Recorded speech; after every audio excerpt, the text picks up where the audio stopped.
Ladies and gentlemen, I'd planned to speak to you tonight to report on the State of the Union. But the events of earlier today have led me to change those plans. Today is a day for mourning and remembering. Nancy and I are pained to the core by the tragedy of the Shuttle Challenger. We know we share this pain with all of the people of our country. This is truly a national loss.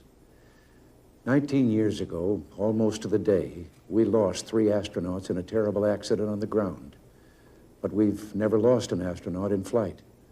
We've never had a tragedy like this. And perhaps we've forgotten the courage it took for the crew of the shuttle. But they, the Challenger 7, were aware of the dangers, but overcame them and did their jobs brilliantly.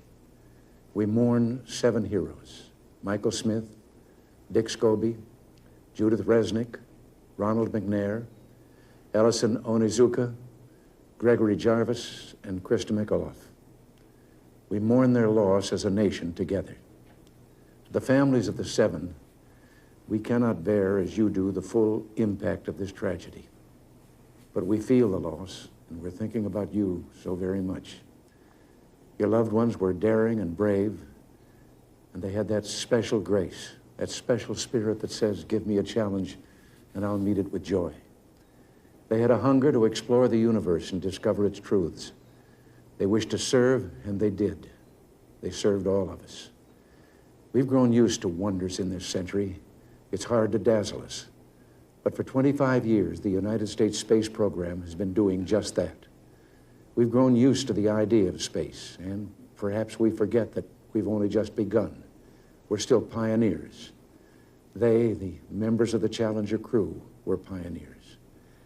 And I want to say something to the school children of America who were watching the live coverage of the shuttle's takeoff. I know it's hard to understand, but sometimes painful things like this happen. It's all part of the process of exploration and discovery. It's all part of taking a chance and expanding man's horizons. The future doesn't belong to the faint-hearted. It belongs to the brave. The Challenger crew was pulling us into the future, and we'll continue to follow them. I've always had great faith in and respect for our space program, and what happened today does nothing to diminish it. We don't hide our space program. We don't keep secrets and cover things up. We do it all up front and in public. That's the way freedom is, and we wouldn't change it for a minute. We'll continue our quest in space. There will be more shuttle flights and more shuttle crews, and yes, more volunteers, more civilians, more teachers in space. Nothing ends here. Our hopes and our journeys continue. I want to add that I wish I could talk to every man and woman who works for NASA or who worked on this mission and tell them your dedication and professionalism have moved and impressed us for decades, and we know of your anguish. We share it. There's a coincidence today. On this day, 390 years ago, the great explorer Sir Francis Drake died aboard ship off the coast of Panama.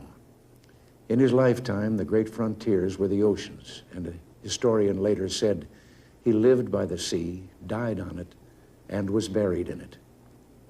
Well, today, we can say of the Challenger crew, their dedication was, like Drake's, complete.